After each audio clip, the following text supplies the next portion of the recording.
we're in the moment, the state we're in at any moment, powerfully impacts the meaning we associate to something.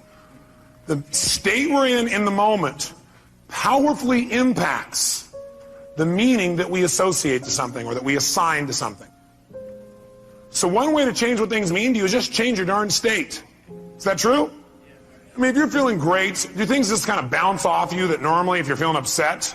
Would you change the way you look at them probably, change the way you feel about it? You bet. So we need to really still manage our state, and we talked about that a great deal last session. I want to make sure that that's part of your life's work.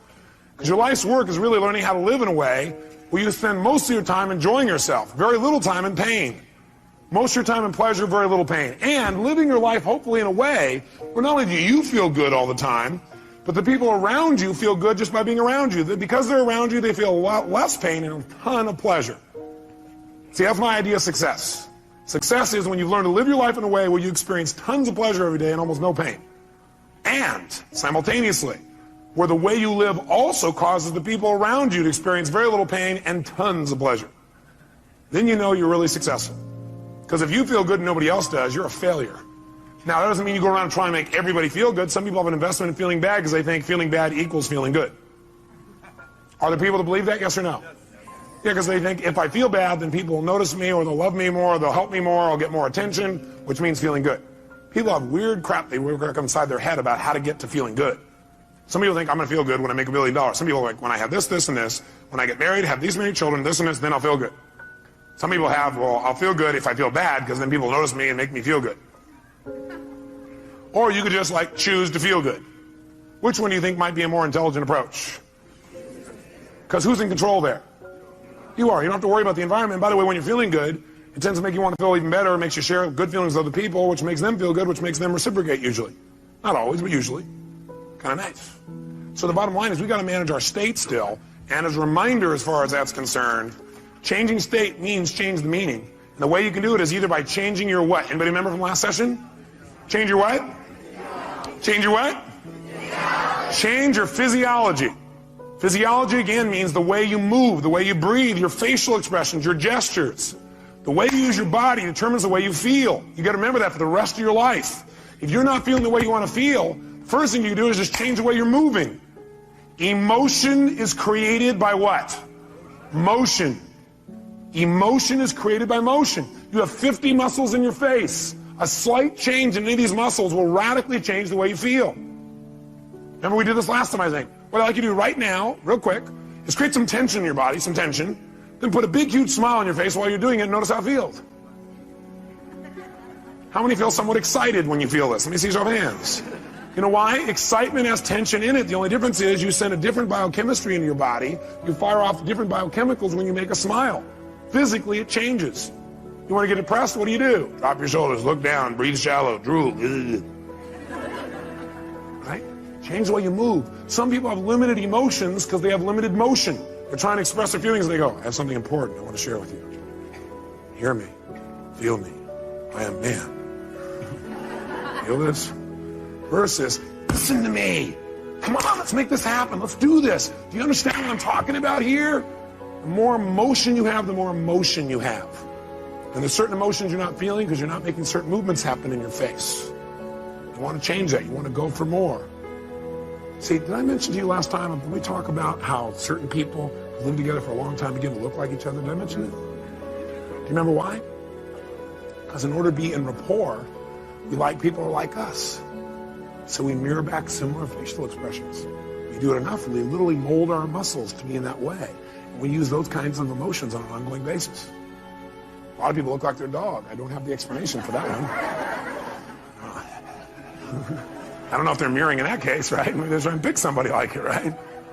But see, the thing we got to realize is we got to control our physiology. So throughout this day, as last time, I want you to remember to live at level 10. You remember what that means? Living at level 10 means what you got to do is ask yourself on a scale from 0 to 10, where's my level of energy? 0 is dead, 10 is unstoppable. Which level is going to allow you to get more out of this weekend? Which one? 10, without a doubt. If nothing else happens from you coming to these fortune programs, but every time you get here, you demand from yourself for 4 days to live at level 10. Do you think you might develop a little stronger emotional muscle, yes or no? And pretty soon what used to be hard to do, like demanding 10, is the way you live. It's easy. It's like you can live that way easy, no problem. And now you go home and you live at that level. Does that impact your patients? Yes or no? Does that impact each other in the office? Yes or no? Does it impact your home life? Does that impact those ecstasy ideas we had about the relationship at home? Yes. See, if you're level 10 every time with your personal relationship, would that enhance it? Yes or no? So how do you determine whether you're at 10 or not? You decide to go there, and the way you decide to go there is you got to ask yourself on a regular basis, where am I? See, I found the more you measure something, the better it gets. But if you don't measure it, you're not going to do well. If you set a goal on New Year's Eve, and then you check next New Year's, you're in trouble. Because you had one correction. It was at the end of the year, and it was too late. Once a month, you got a better chance. Once a week, you can really have. Once a day, you won't have a bad year, you won't have a bad month. The worst you have is a bad day. The more we measure, the better we get. So what we've got to do is ask ourselves, where are we on a scale from 0 to 10? Where are you right now on a scale from 0 to 10? Sit right now like you would if you're at level 10. Okay, that's clear, you weren't at 10 then, isn't it?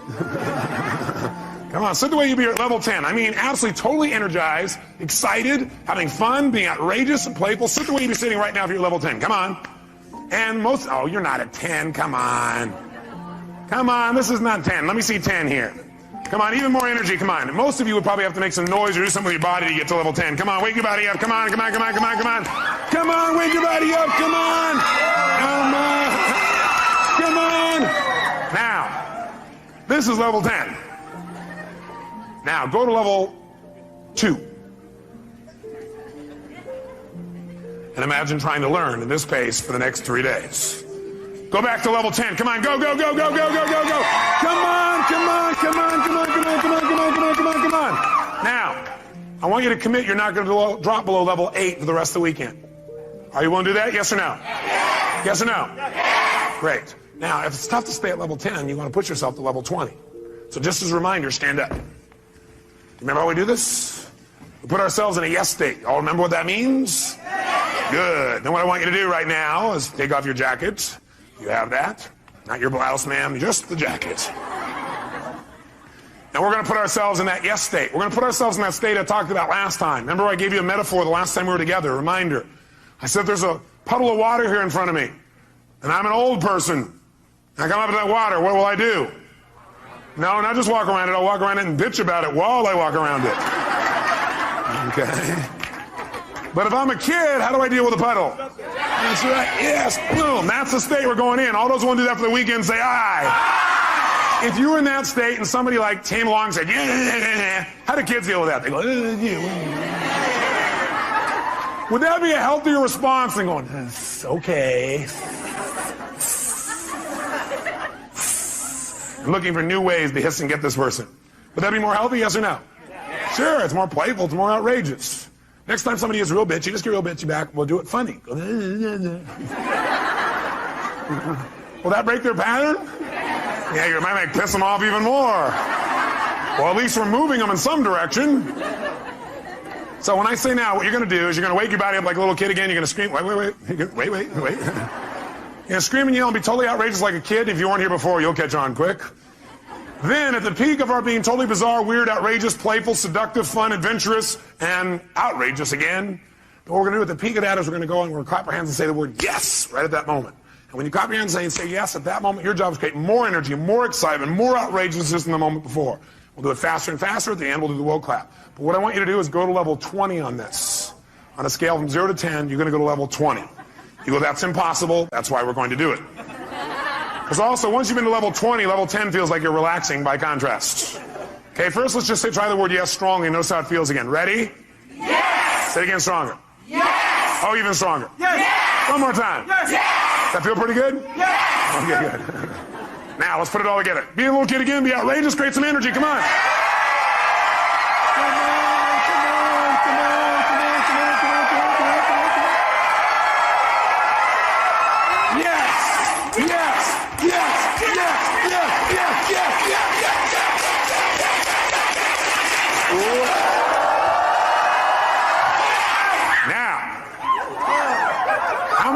How many of you are now at level 3? Now some of you here for the first time going, what have I gotten myself into? It's a cult! It's the yes cult.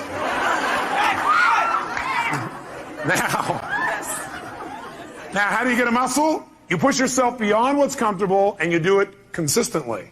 And that creates growth. So we're going to do it again. You know, I barely survived the first one. Let's try it again. Ready? Wake your body up. Be outrageous. Come on. Yes.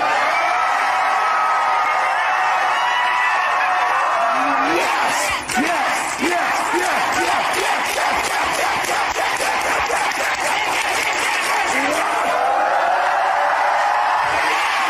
Now, in this state, if somebody had some petty upset with you, could you handle it? Great. Then get a bouncing hug from the person next to you and grab a seat.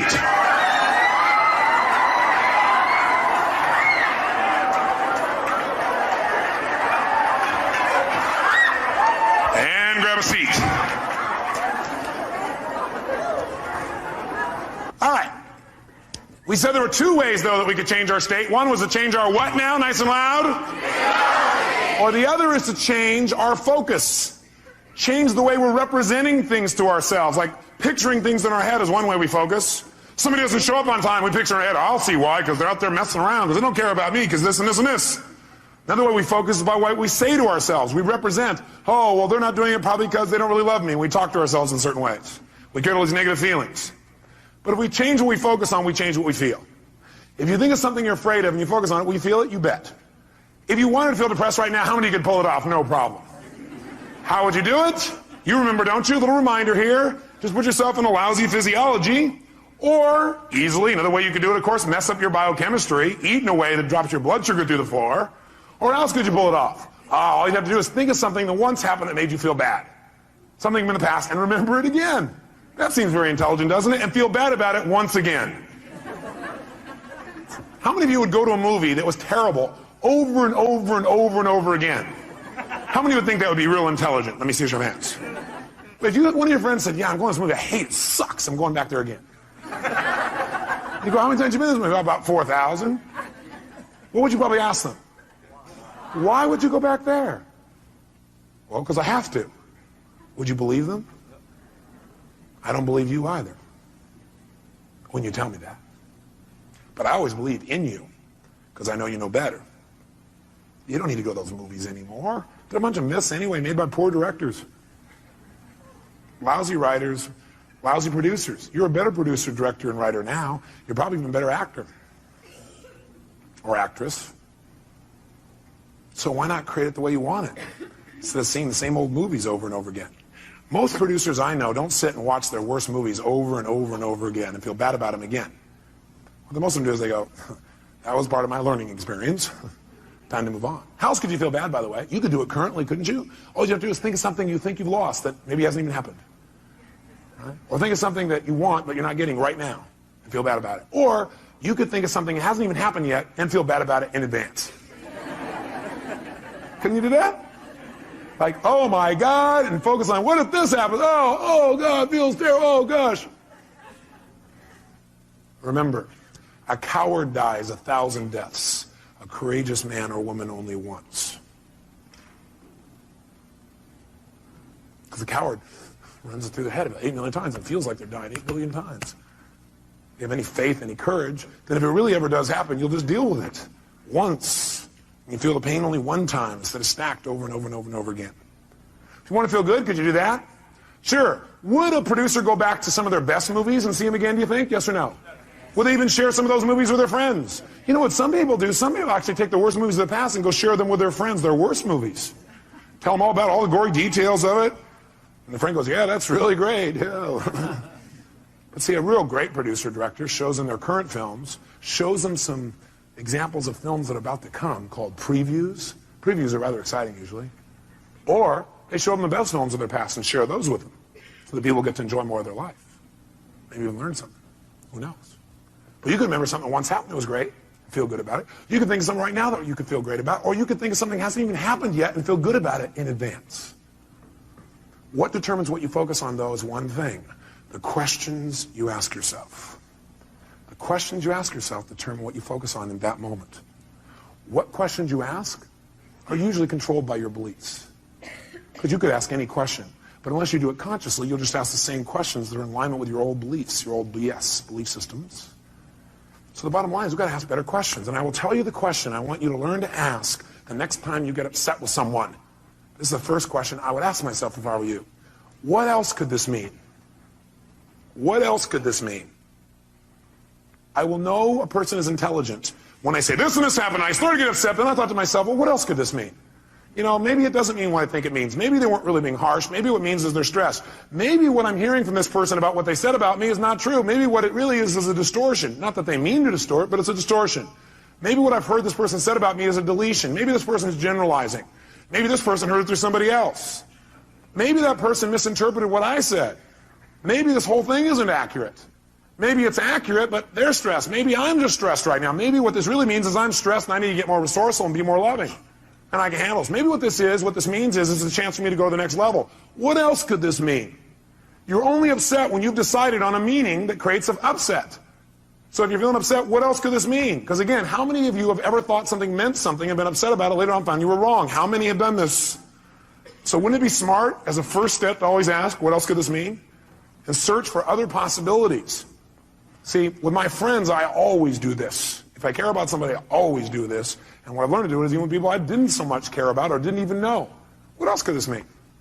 See, that makes your whole life open up and expand. See, once you think you know what everything means, you're in deep trouble. Because when you're a kid, you know what happened? You used to have this big giant doorway.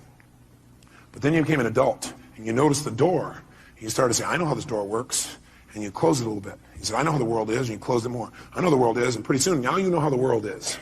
You absolutely know how the world was. See, when you're a kid, you didn't know how the world was. It was just amazing how big the world was. It was amazing how much wonder there was in the world. How much you could learn, how much you could grow, how stimulated you were. You were stimulated by all kinds of things because you didn't know for sure what everything was. You're always curious about what things were.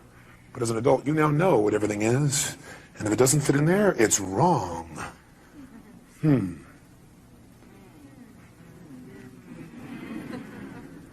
want to open our door back open by saying, well, yeah, but what else could it mean? What else could it mean? What else could it mean? What else could it mean? What else could it mean?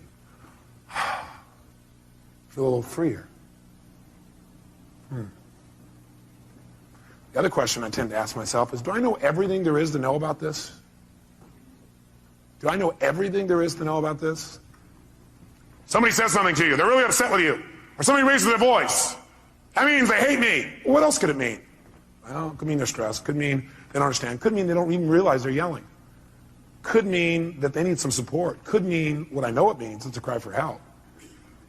Could mean that I'm oversensitive right now. Could mean that I react to voice tonality instead of real feelings. Could mean nothing. Could just be something that came and went. Do I know everything there is to know about this? No, I don't know everything there is to know about this. I mean, there's all kinds of things that could be going on. I don't know. Opens your world again. We're going to teach you to do this in a format that makes sense. Now, the thing that happens, though, if we want to be able to really take control of our meaning is we got to pay attention to our emotions. So in your notes, write down emotions. Under emotions, in fact, you might want to write the word negative emotions. Negative emotions. Negative emotions.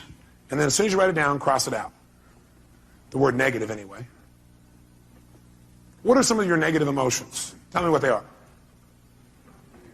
Fear, what else? Pardon me? Hate, what else? Anger, what else? Guilt, what else?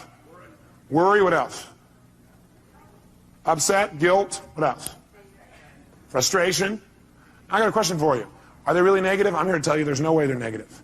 Every emotion you've ever had in your life serves a purpose. The reason it's negative is you've been calling it negative instead of getting the message it's been trying to give you.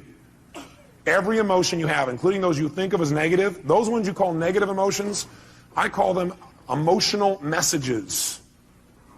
I also call them calls to action. All those negative emotions, as you used to label them, are really a call to action. Fear is a call to action.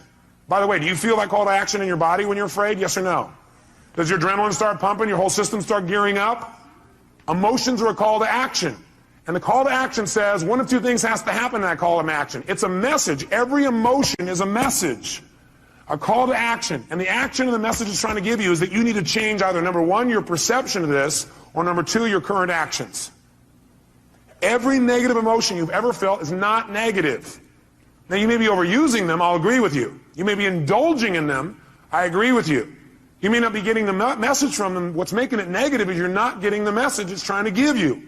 But every emotion, fear, frustration, hate, anger, guilt, all of those emotions are here to serve you if you get quick the message. But what most of us do is we just indulge in the emotion. So we never get the message, and that's why it's negative, because it starts screwing up your body, because what it is a signal to act, and you're not acting. That's why you feel sick to your stomach. You're not acting. You just keep on indulging emotion, not hearing the message. So the message is always, you must change something. Negative emotions are saying you got to change something. Either change the way you're perceiving this, change the meaning you link to this, change your perception, change your focus, or change your actions. Change what you're doing because it isn't working. That's why you're having that emotion. Don't make your emotions wrong. Appreciate them. Be grateful for them, but immediately then ask yourself, hey, what's the message that my emotion's trying to give me here? What do I need to change? My perception or my actions? Does this make sense? Yes, no? So then, how do we make use of it? Well, first of all, notice this. How do most of us deal with our emotions? Well, most of us deal with our emotions by suppressing them. In fact, before you write that down, actually, I put over here 4 ways to deal with emotions. 4 ways to deal with emotions. I think the number 1 way most people deal with their emotions is they try to avoid them. By the way, how effective is that? No. You might do it for a moment or two, but most people, they just try to avoid feeling. Isn't that true? People who don't like to feel negative feelings are so afraid of negative feelings, they try not to feel any feelings. Now, if you don't feel any feelings, you're really going to have some pain. Because that's what life is for. Part of the juice of life is expressing and feeling. But sometimes people have had so much pain, they say, I don't want to feel anything. It never works, because eventually it comes out anyway. And then you feel bad about never having felt bad. You feel bad about the fact you didn't feel good. You have a sense of loss because you didn't feel things. Second way people try and deal with their emotions is they endure them. They're going to grunt it out. I'm going to endure these. I'm going to make it through this. I'll hang on to this. And again, this doesn't work. Now, they may try and disassociate after a while here again, or they may try and suppress the emotion. I'll just endure it. I'll just keep pushing it down, and I'll make it through it. I'll just endure it. That doesn't make it better either. Third way, what some people do, I don't know if you've ever seen this happen. I'm sure you've never done this. People compete to see who feels the worst. Some people do is they keep track of their emotions so they can share them with other people and compete. So somebody says, oh man, I feel like hell. Oh, you feel like hell. Let me tell you how I feel. You think you got a problem. Let me tell you my problem. You think you got the biggest problem. Check out my problem. It stands out to here. And people sit there and try and argue about who's got the worst problem. Right? Or the fourth thing that I don't have up there that I'd say, the fourth thing that people do is try and share their pain. Share their problem. They think, oh, I can get rid of my emotion by sharing it with others. So they try and get other people to feel bad too. That way we'll be friends. We can share in the pain together. We must love each other. Are these very intelligent ways to deal with your emotions, yes or no? No, you don't want to avoid them. You don't want to endure them. You don't want to compete for who's got the biggest and worst emotion. Try and make yours worse than somebody else's. You don't want to share them. Make them feel bad too. What a friend you are. Instead, what you want to do is step 5. Learn from them and utilize them. You want to learn from them and utilize them. Now, in order to learn from them and utilize them, in order to change an emotion, we have to change what something what's to us. Starts with an M. We have to change what something what? Means to us. When we change what something means, we transform our emotion. We have a transformation. Does that make sense? In other words, if I'm feeling really upset about something, I'm angry, angry, angry. Do I have to communicate that to get off my anger? No, not necessarily. I'm angry because of the meaning I linked up. What if I change what it means in my head and I realize, hey, that's not what it means? Then will I feel angry, yes or no? Yes or no? If I'm really angry about something, I'm angry because of what I've linked up to it. I'm saying, well, I'm angry because they did that and that means this. But if I really analyze it and I look at it for a while and I go, God, that's a bunch of crap. It doesn't really mean that. Then I've transformed my feeling. Do I now have to go to that person and say, what you did made me angry? Yes or no? Yes or no? No, because I don't have that feeling. I truly don't have it. I'm not suppressing it. I've transformed it. Suppression, however, is when you keep the same meaning. That you keep the same meaning. You're upset about something and you keep the same meaning. You don't change the meaning. All you try and do is stuff the emotion. You try to pretend it's not there. That's suppression. So if you keep the same negative emotion, you don't change how you feel about it. You just try and pretend it's not there. That's suppression, and that's when you get in trouble. So our goal is not just to take things and not suppress them and just express whatever we feel, because if you just go express whatever you feel and you don't think it out, are you going to always communicate well, yes or no? No, in fact, you may say things later on you'll regret in the heat of the moment because you were in state. So what you first want to do is see if you can transform it, honestly and sincerely, and if you can't, then your goal is to get someone to help you to transform it. Go to the source and get the source to help you to transform this. So you know what? I felt this way about this. I made up this bizarre meaning. I know it's not true because I know who you really are. But this is the kind of crap I did in my head. Can you help me? I need to change this. Can you give me some more information or some feedback or help me to clarify this thing? Because I kind of screwed this up in my brain because I know that's not what you meant. But that's what I did inside my head. Can you help me out? Is that different than, you know something? The other day when you did this, I felt this, which by the way implies what they did made you feel something. Is that true? Yes or no? Does anybody do anything and make you feel something? Yes or no? Yes or no? Absolutely not. Absolutely not. Now you have a right to feel the way you feel, but that isn't true that it's actually what made you feel that way. You chose to make yourself feel that way. You communicated that to yourself. So instead of saying, when you did this, that made me feel this, that's implying that somebody made you do something, and that takes responsibility away from the one person who can change your life, meaning you. So I request in the future this. Nothing wrong with any of that. What we want to do is enhance it. The way we want to enhance it is come from the place of, I'm communicating because I want to transform something and I'm responsible, not them. You know, I need your help.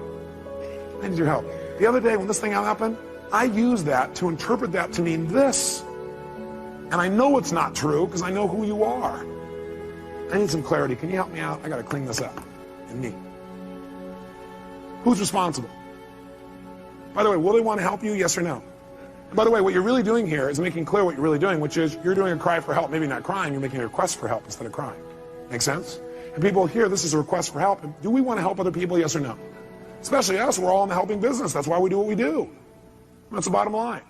So we're going to develop a format like this where we don't suppress, but we don't just express. Because you know what happens? If you just go out there and whatever you feel you express, what you really do is you vent. And then you make it right. Or you demand. See, venting and demanding does not make communication better in the long term. How many would agree with me on this?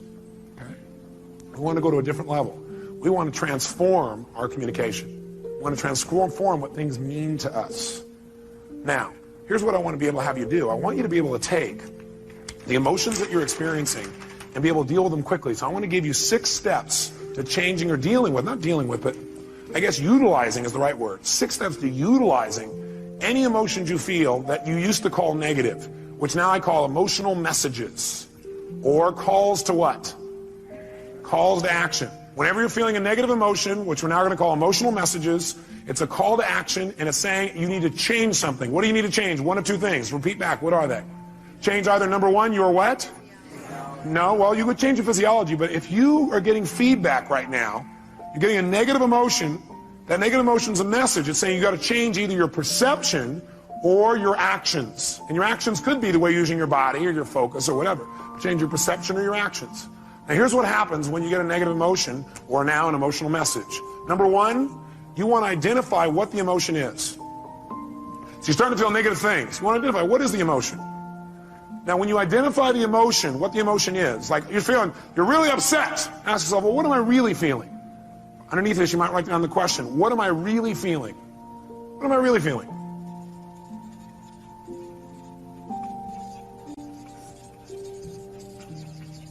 So when you say, I'm upset, I'm going to say, what am I really feeling? And what might your answer be when you say, what am I really feeling? I'm upset with this person. What am I really feeling? I might be feeling hurt. Does that change how you feel in that moment as you identify that? Yes or no? Yes. And when you say, what am I really feeling? You might put a little note in your notes. Use some TV. Use some TV when you come up with your label. Transformational what? Vocabulary. So instead of saying, I'm destroyed, I'm devastated, I'm humiliated, you might say, I'm feeling a little bit hurt. Use TV and use what I call softeners. Softeners are the words like a little bit. So softeners and TV. Here's the second key. Once you've identified what it is, and by the way, usually it's going to be, I have a sense of hurt or a sense of loss. Almost all emotions will probably come down to that in most cases. Is that true? In most cases, not all. Second thing you do, acknowledge and appreciate the message it has for you. Don't deny your emotions. Don't avoid your emotions. Don't suppress your emotions. Don't make them wrong. Don't share them. Start by identifying what they really are and then acknowledge and appreciate the message it has for you. In other words, acknowledge, hey, this is a real emotion. I'm glad I'm having it. It's going to have a great message for me. Then go to step 3. Get incredibly curious. Get incredibly curious as to what it has to offer you, as to what the message is. Get incredibly curious as to what the message is. Underneath this one, number 3, as you get incredibly curious as to what the message is, write down the question. What is the real message this emotion is giving me? What is the real message this emotion is trying to give me?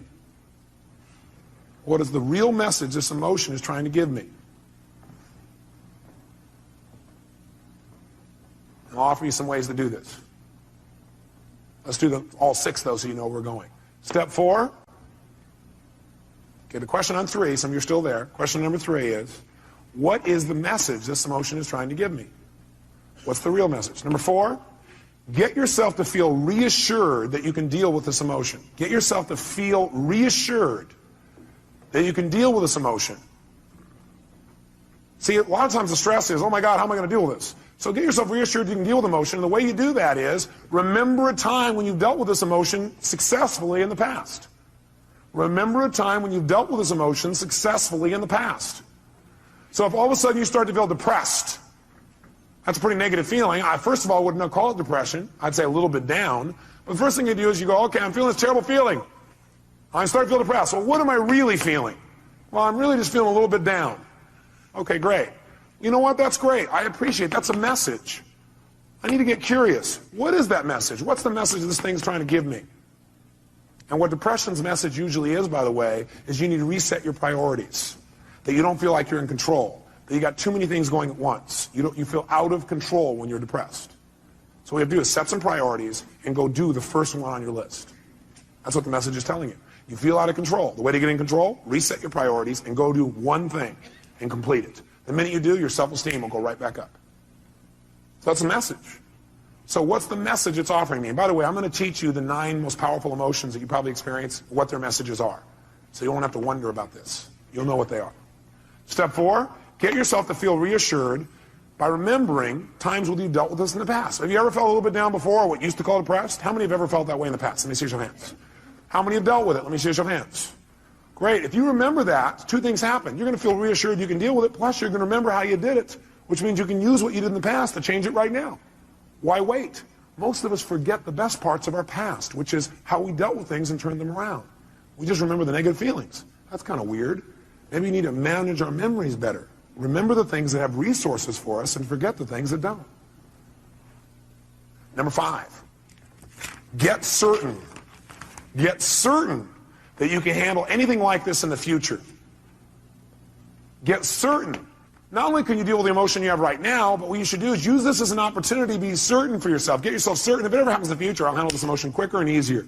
Get certain that you can handle anything like this in the future by rehearsing yourself dealing with it in the future. In other words, think of a time in the future where this depression could have come up and see yourself, feel yourself rehearsing again. Use this as a tool of empowerment. So you remember a time when you were depressed before, you were a little bit down, you turned it around. It took you a while, but you turned it around. You remember what you did. Oh, I dealt with this before, I can deal with it again. And then you say, let me take this opportunity to get certain that I can handle this if it ever came up in the future. And the way I'm going to do that, I'm going to sit down right now, and I'm going to think of, okay, what kind of things might happen in the future? I might get depressed. Well, I might expect something didn't work, feel bad about it. Let me think of a time like that.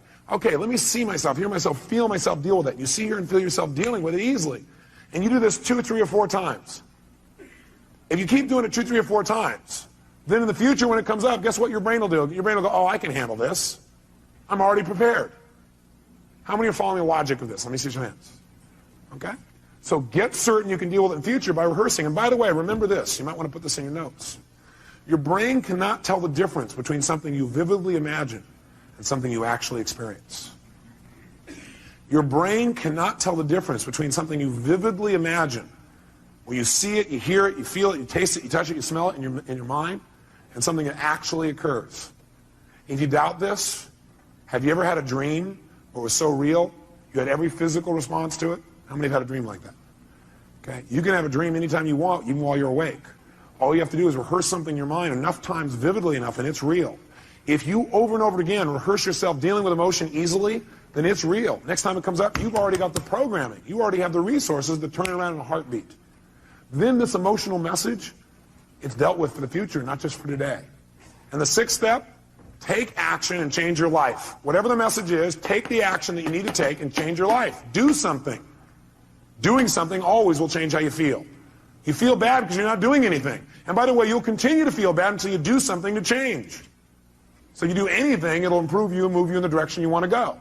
So let's take another example. What's another negative emotion you feel? Let's hear an example, one you felt recently. Somebody raise your hand. Rejection. So what's the first step when you think you're feeling rejection? What's step number one? Come on, guys, what is it? Identify it. Specifically, identify what the emotion really is. Let's call it that. Identify what the emotion really is. Identify what the emotion really is. So you ask yourself, what am I really feeling?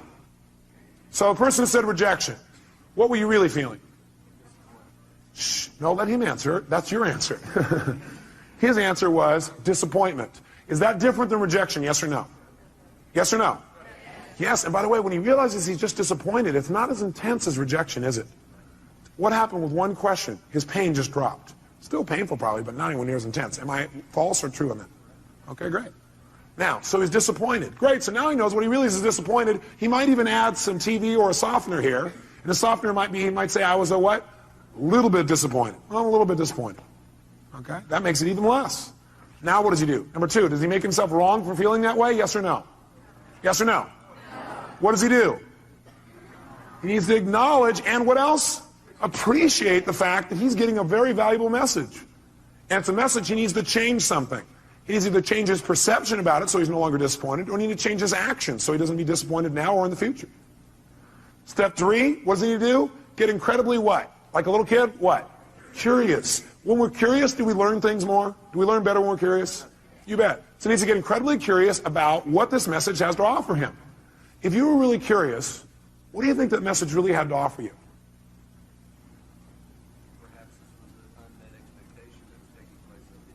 Perhaps this was just an unmet expectation that was taking place up here and it wasn't even reality. What's happening to his level of emotional intensity right now? How many see that it's dropping? Can you see that? Okay, it's dropping right now. You go, great. Can you remember a time? Next step is get himself what? What? Great. And the way to do that is get him to what? Remember a time when he's dealt with it. Have you ever been disappointed before and dealt with it? Can you remember a specific time? And you turned it around, made it good? Can you remember a specific one? Think for a moment of time when you turned around and you made it great. You actually took it and made it to your advantage. Remember a time like that? How'd that feel? So you know how to deal with this, don't you? Well, I got a question for you. What did you do back then that changed it? He redefined the terms he was going to use. He changed his perception or his rules.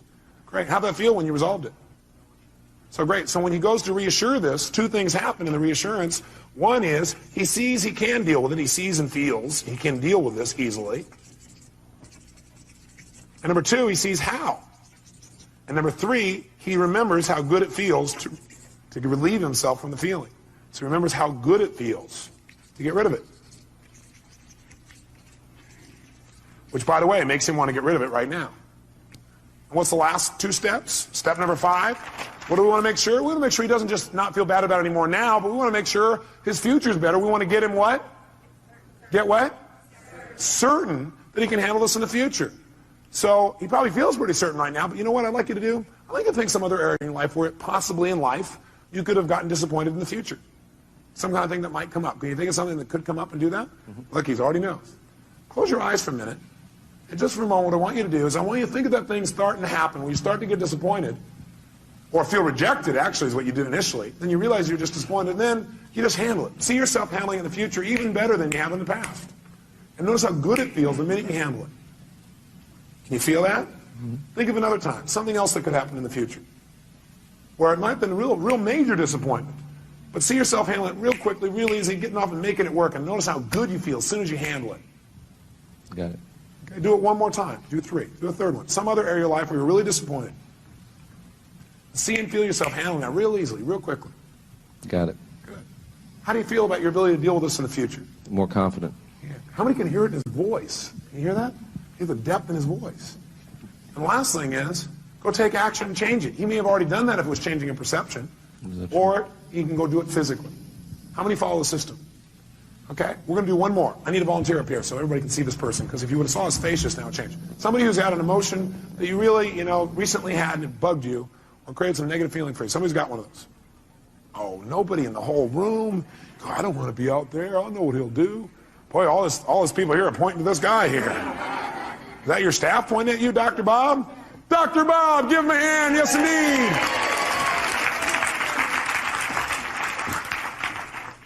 Great. Here you go, sir. He's going to reward you guys for this later. He probably will, actually. That's right. Dr. Bob, what's a negative message, a negative feeling that you've had recently that you'd like to change? You really are committed to changing, but it's been bugging you. Disappointment and rejection. Disappointment and rejection. Well, it seems a lot of that's going around. Must be catchy. It's the rejection virus. People are spreading it. Okay, well, which one would you like to deal with? Or are they tied together? Well, actually, it's probably... What question did he just ask? For him to say, actually, it's, he's already done step one. What's the question he just asked? For him to already say, actually, it's, what did he ask? He first of all started to identify what the feeling really was, didn't he? And the question he asked is, what am I really what? Feeling. What are you really feeling? Anger. Anger. What's that really? Well, what that really is I was angry because I felt rejected. Okay. And I was really disappointed about what happened, the circumstance. So what's he done? He's managed to stack his negative emotions one on top of another. Okay. And by the way, this is unique to Dr. Bob. Nobody else you know does this, do they? But what are you really feeling? All that stuff, what's behind all that stuff? You just really feel what? Rejected. Rejected. Disappointed. I mean, it was discounted by... Does he look like a computer that keeps running the same program over and over again? He's a reject, disappointed. He's running right back through the thing. Do you feel hurt? Yes, yeah. Do you feel rejected or do you feel hurt? I feel hurt. Do you feel disappointed or do you feel hurt?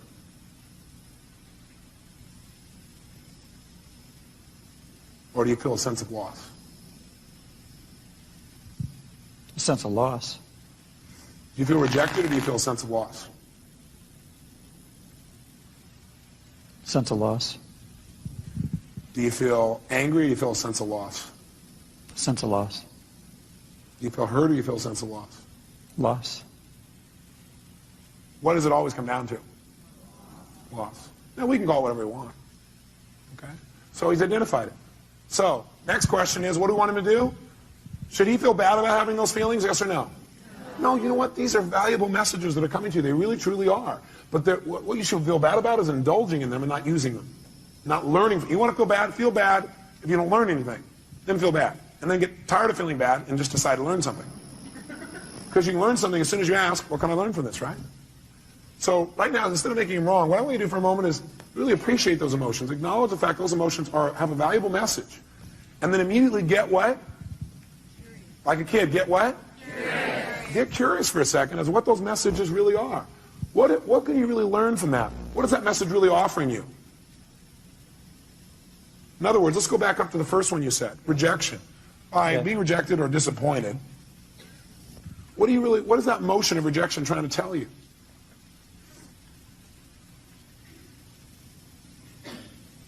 The relationship's important. Love's important. It's telling him that relationship's important, that love is really important to him. Is that a valuable message? Yeah. What was that disappointed in telling you? What was the message it was trying to tell you?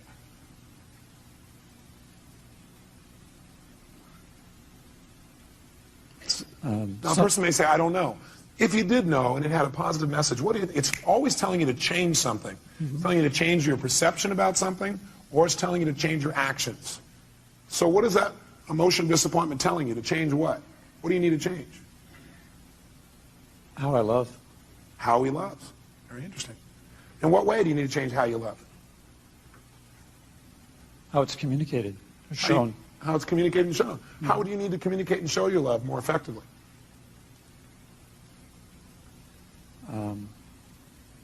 I'm curious. Is that better than feeling rejected, disappointed, and lost? Yes or no? Yes. Is this a powerful transformation in this man? Yes or no? Yes. Okay, good.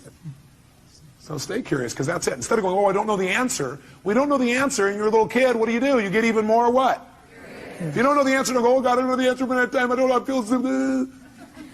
Instead go, I'm getting more curious. You have plenty of time, because curiosity is valuable. What would you get? Need to be more, I'm confused. Good. Confused means you're about to make a change. Is that true? See, when you know what things mean, you'll just keep doing it the way you've always done it. He was not confused when he went, I'm disappointed, I'm rejected, I'm frustrated. In fact, he kept doing it over and over again because he was not confused. He knew exactly how to do that. Now he's confused. His little brain's going, this little computer program's not working the same way. So, So the question always help him out with is, what do you need to change in order to no longer feel this? You need to change your perception or your actions or both. And what do you need to change about your perceptions? What do you need to change about your actions? You might want to write that down. Go ahead. So my actions should be different. I mean, if what I did didn't work, I need to try something else. That's right. So I need to communicate that differently or behave differently.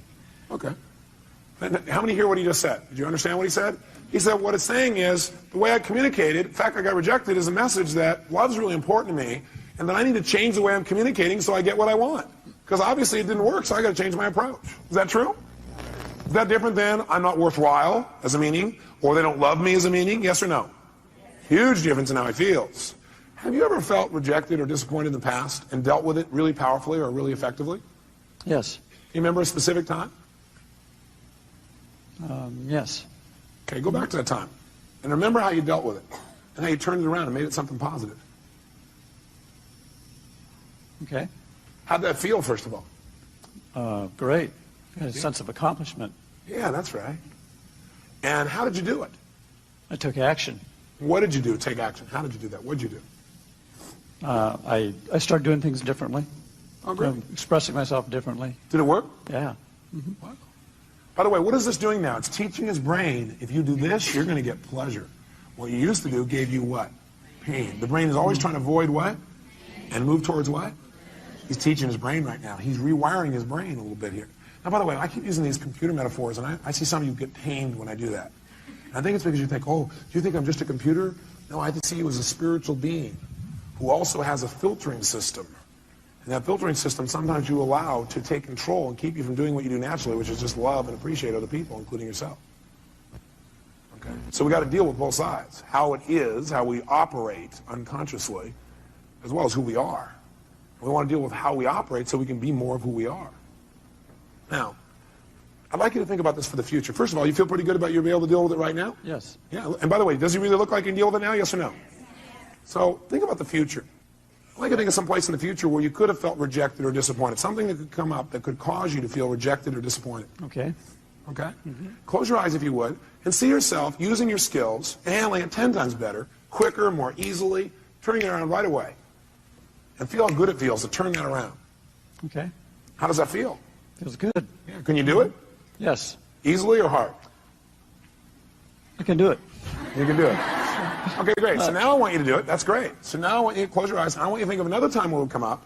Only this time I want you to do it easily.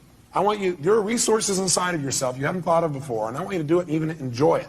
Turn around and make it happen easier and quicker. Okay. Okay, look at it. If I ask him to do it, can he do that? Yes.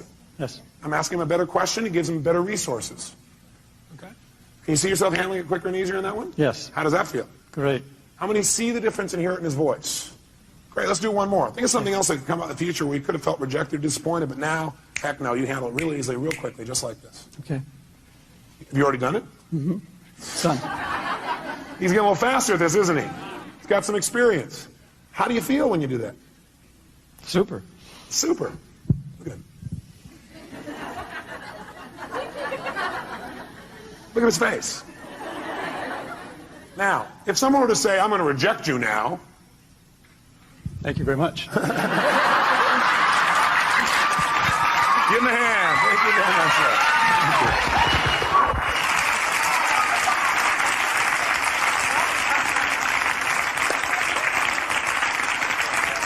So I want you to try this. Let me help you another step. Would it be useful instead of you seeing, well, none of you are inside here trying to search around going, what does this emotion mean? I don't know what it means. Let me give you 9 emotions and what they usually mean. Okay, would that be helpful? Great. Sit up in your chair with some energy then. Put yourself in a peak state. And let's take a look at what 9 of these emotions, or 8 or 7 or whatever I put up here are. Number 1, fear. So if you're feeling fear, what does that mean usually? What's the message? The message always is that you need to change something. Is that true? Yes or no? So every negative emotion means I've got to what? I've got to what? Change something. Either my perception or what I'm doing. Fear means that you got to prepare for something. You're afraid because your brain's saying message is prepare. Change what you're doing and get more prepared. Prepare for something that's going to happen so you're better prepared for it physically. Now sometimes we just indulge in the emotion and we stay in the fear and we really are prepared. For example, let's say you're going to get up to speak in front of a group and you're prepared but you still have fear. It's because you got the message, you did the work, but you didn't shut the emotion off and say, you know, I am prepared. No reason to be afraid anymore. I'm ready. I'm ready. You never told your brain, it's okay, you don't have to give me the message anymore, I've done my work. Okay? So it's saying you need to prepare for something. Maybe it's a physical challenge. Maybe it's preparing for some loss that may be coming up. Something's about to come up, you need to be prepared for it. Okay, just get prepared. But once you get prepared, get off it. Let your brain know, okay, I am prepared, move on. Focus on what you want now. What's hurt? Hurt usually is telling you an expectation you had has not been met. Just telling you, hey, you have this expectation, it's not met. So what should you do when you have an expectation that's not met? You should focus on what you do want now. Write down your notes. Focus on what you do want now. Don't keep focusing on why you're disappointed, or how somebody disappointed you, or how you feel so hurt by them. Okay? An expectation wasn't met, and you need to change your approach. Focus on it. Or it means you need to change your communication.